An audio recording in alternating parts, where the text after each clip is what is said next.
ধবধবে জুব্বা আর পাগড়ি পরা 10 থেকে 12 বছরের কিছু মাদ্রাসা ছাত্র।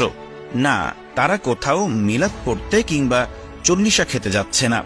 আজ তারা নিজেদের মাদ্রাসার ল্যাবে নিজ হাতে তৈরি রোবট নিয়ে জাতীয় লড়াইয়ে অংশ নিচ্ছে, যেখানে দেশের সেরা ইউনিভার্সিটিগুলো তাদের প্রতিদ্বন্দ্বী। হাড্ডাহাড্ডি লড়াইয়ে দেখা গেল মাদ্রাসা শিক্ষার্থীদের রোবটের কাছে ভার্সিটির ছেলেদের রোবট পাত্তাই পায়। দেখছেন এই ছাত্রগুলো কি করছে, তারা স্কুলের ছাত্রদের সাথে তারা টক্কর দিচ্ছে। ওদের মাদ্রাসাও তো মাদ্রাসা, আমাদের বাংলাদেশের মাদ্রাসাও তো মাদ্রাসা। তো এখানে তফাৎ কোথায়? তফাৎ হচ্ছে যে সিলেবাসের মধ্যে তফাৎ।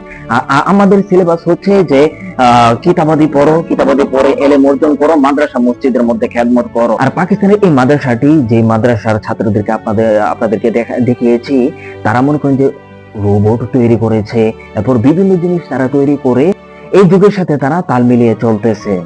তো যারা মাদ্রাসার মধ্যে পড়েন তারা কমেন্ট বক্সে কিছু বলে যান।